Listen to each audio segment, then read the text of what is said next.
വർഷങ്ങൾക്ക് മുമ്പ് നാഗാലാൻഡിലെ കൊടും വനങ്ങൾക്ക് നടുവിൽ പച്ചപ്പുതച്ച കുന്നുകളാൽ ചുറ്റപ്പെട്ട ഒരു കൊച്ചു ഗ്രാമം ഉണ്ടായിരുന്നു. ആ ഗ്രാമത്തിലെ എല്ലാവർക്കും ഹുട്ടോവി എന്ന ചെറുപ്പക്കാരനെ ഇഷ്ടമായിരുന്നു. എപ്പോഴും പുഞ്ചിരിക്കുന്ന, ആരെയും സഹായിക്കാൻ മടിക്കാത്ത ഒരു സാധാരണ കർഷകൻ. എന്നാൽ ഹുട്ടോവിയുടെ ജീവിതം സാധാരണമായിരുന്നില്ല.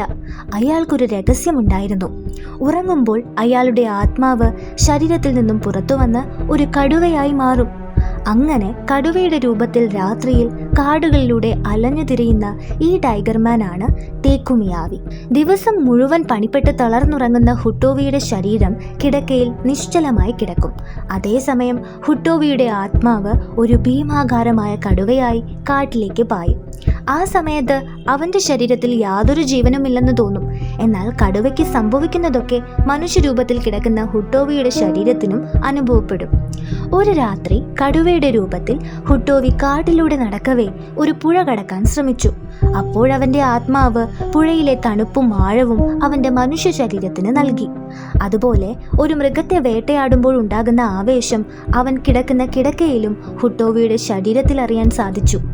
അവന്റെ രഹസ്യം അറിയാവുന്ന അവന്റെ അടുത്ത സുഹൃത്തുക്കൾ അവന്റെ ശരീരത്തിൽ ഇടയ്ക്കിടെ പ്രത്യക്ഷപ്പെടുന്ന ചെറിയ മുറിവുകളും കൈകാലുകളിലെ പോറലുകളും കണ്ട് അത്ഭുതപ്പെട്ടിരുന്നു.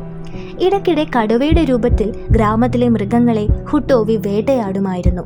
തന്റെ ആത്മാവ് ശരീരത്തിൽ തിരിച്ചെത്തുമ്പോൾ തന്റെ വായിൽ രക്തക്കറയും രോമങ്ങളും കാണുന്നത് ഹുട്ടോവിയെ വല്ലാതെ അലട്ടിയിരുന്നു. താൻ സാധാരണ മനുഷ്യനാണോ അതോ ഒരു കടുവയാണോ എന്ന ചിന്ത അവനെ വേട്ടയാടി. തന്റെ നിയന്ത്രണത്തിനപ്പുറത്തുള്ള ഈ ശക്തി അവനെ വിഷമിപ്പിച്ചു. ഒരു രാത്രി കടുവ ഗ്രാമത്തിലെ മൃഗങ്ങളെ ആക്രമിക്കാൻ വരുന്നുണ്ടെന്നറിഞ്ഞ ഗ്രാമീണർ ഒളിഞ്ഞിരുന്ന കടുവയെ പിടിക്കാൻ തീരുമാനിച്ചു. സാധാരണയായി തന്റെ കർത്തവ്യം ചെയ്യുന്ന ഹുട്ടോവി അന്നും വേട്ടയാടാൻ ഇറങ്ങി. കടുവയുടെ വരവ് കണ്ടതും ഗ്രാമീണർ കല്ലെറിഞ്ഞും തീപ്പന്തം കാട്ടിയും അവനെ ഓടിച്ചു. പരുക്കേറ്റ കടുവ തന്റെ മനുഷ്യ ശരീരത്തിൽ തിരിച്ചെത്താൻ കഴിയാതെ 2 ദിവസം കാട്ടിലൊളിച്ചു. അതോടെ അവന്റെ മനുഷ്യ ശരീരം രോഗബാധിതനായി തീർന്നു. 3-ാം ദിവസം ഒരു വേട്ടക്കാരൻ പരുക്കേറ്റ കടുവയെ കണ്ടു. അവൻ അറിയാമായിരുന്നില്ല അത് ഹുട്ടോവിയുടെ ആത്മാവാണെന്ന്. വേട്ടക്കാരൻ കടുവയെ വെടിവെച്ചു കൊന്നു. കടുവയുടെ മരണമറിഞ്ഞതും ഹുട്ടോവിക്ക് കാര്യങ്ങൾ മനസ്സിലായി. അവന്റെ ആത്മാവ് ശാശ്വതമായി ഇല്ലാതെയായിരിക്കുന്നു. കടുവയുടെ മരണം അവൻ കിടന്ന കിടക്കയിൽ നിന്നും അറിഞ്ഞു. ഞാൻ ഉറങ്ങാൻ പോകുന്നു, ഹുട്ടോവി തന്റെ സുഹൃത്തുക്കളോട് പറഞ്ഞു.